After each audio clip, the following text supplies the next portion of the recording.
Bismillahirrahmanirrahim. Assalamu alaikum wa rahmatullahi ta'ala wa barakatu. Kyawun yan uwa da abokanai na intanet baki daya, barkanku da warhaka, barkanku da zuwa Cyber Exploit Hausa. Na'am, so yan uwa za ku ga cewa kwana biyu ba mu kawo muku bidiyo a cikin wannan channel ta Cyber Exploit mai albarka ba. So hakan ya biyo baya ne sakamakon ayyuka yanda suka muna yawa. So ba tare da ɓata lokaci ba, a bidiyon mu insha Allah na yau za mu tattauna game da Python request. Okay, so request a cikin Python. So request kamar yadda muka sani a module ne ko in ce library ne a cikin Python wanda yake ba mu daman wato ainihin ɗauko abu a cikin internet, bi ma'ana ɗauko content wanda ya shafi HTML ɗin wannan website ɗin. Okay, so ana amfani da shi wajen passing wato ainihin website. Mun ce passing bi ma'ana za ka iya extracting ɗin data. Misali yanzu kamar yadda kuke gani a jikin screen ɗinku muna da website na myschool.ng. Now, so yanzu misali in na right click na je kan inspect view page source, za ku ga cewa zai bani duk wani HTML da CSS da JavaScript ɗin da yake cikin wannan website ɗin kamar yadda kuke gani yanzu a haka. Muna da divs ga su anchor tag ɗin kamar yadda kuke gani, muna da su ordered list, unordered list, list item, duk dai ga su nan kuna gani. So wannan shine HTML content ɗin wannan website ɗin na myschool.ng kamar yadda kuke gani. Wannan shine ainihin site ɗin. Okay, so now, so abinda request take mana yana ba mu damar mu yi passing, mu ɗauko wani element, mu iya sarrafa wani element wanda yake cikin HTML content ɗin site ɗin. Ba lallai wannan site ɗin ba, za ku iya yi ga kusan kowane site, although wayansu site ɗin suna wato ainihin blocking ɗin web scraping, so wayansu kuma suna barin shi. Okay, so ya dai danganta. Now, so abu na farko da zamu yi shine zamu buɗe wato ainihin code editor namu. In this case zamu yi amfani da Visual Studio Code ne. Na yi creating ɗin Python file wanda na kira shi da main.py. So abu na farko da zamu yi important ɗin shi. Okay, so zamu ce import request. Okay, so request by default yana zuwa da wato ainihin Python ne. Indai kana da Python a cikin computer ka, za ka iya aiki da request. Okay, sannan ga wayanda suke amfani da waya ba su da dama amfani da computer, za ku iya amfani da wannan module ɗin a cikin wato ainihin PyDroid ɗinku, yana yin aiki. Okay, so now bayan mun yi important ɗin shi, domin mu ga yanayin yadda wato ainihin object ɗin da suke ƙarƙashin request, so za mu yi printing ɗin directory ɗin wato ainihin wannan module ɗin. So za mu ce request. So ba lallai request ba, kowane irin module ne kana so ka ga yadda za ka yi amfani da shi.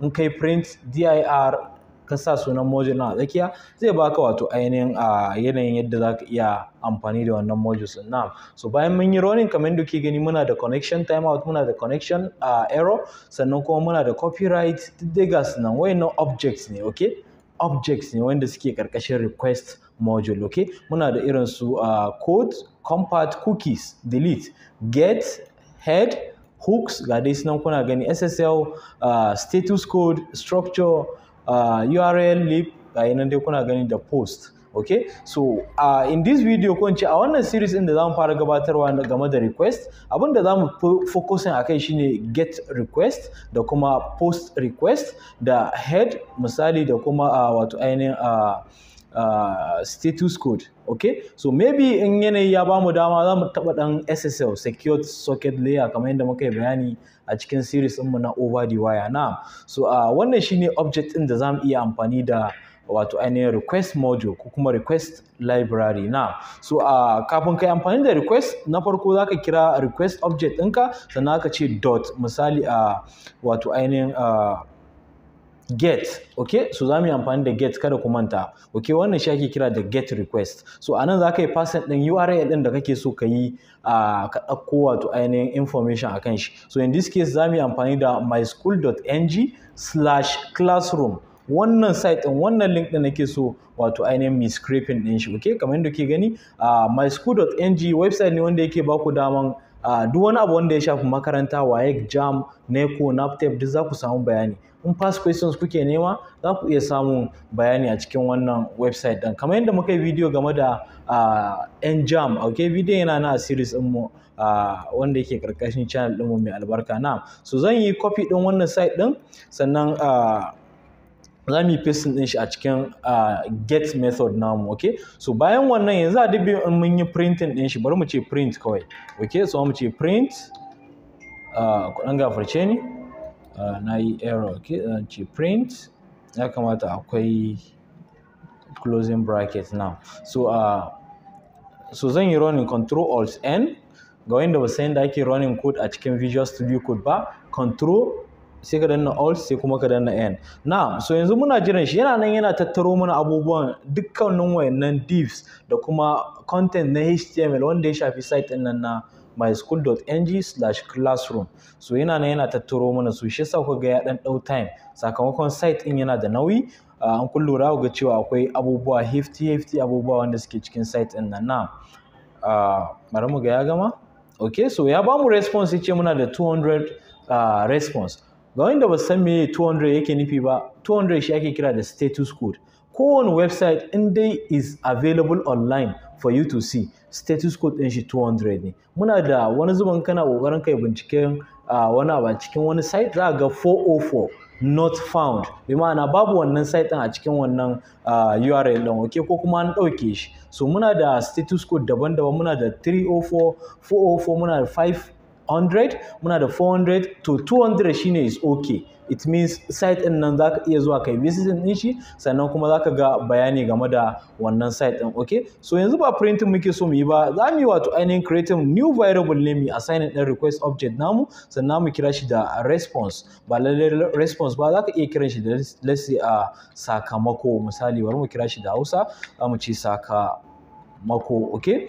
Sakamako is equals to request.get ga URL din nan namu. So zan goge wancan parenthesis na waje, bari na dan yi zoom in saboda ku dinga ganin abin da nake yi. Okay, so muna da sakamako. Now so yanzu idan nayi printing wato ainihin sakamako,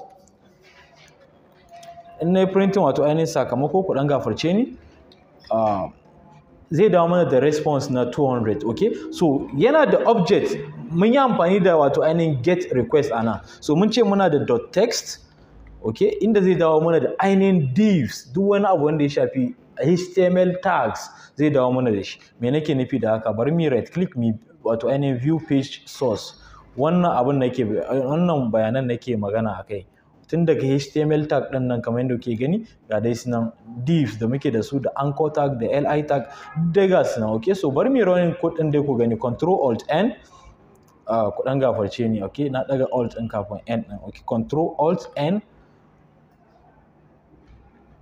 bari na zoom out.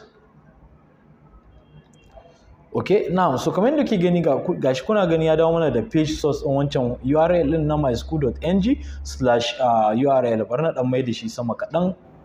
Okay, so muna da meta tag. Yanzu inda zamu koma site din za ga duk akwai wayannan abubuwan da na lissafa muku. Kun ga su meta tag din nan.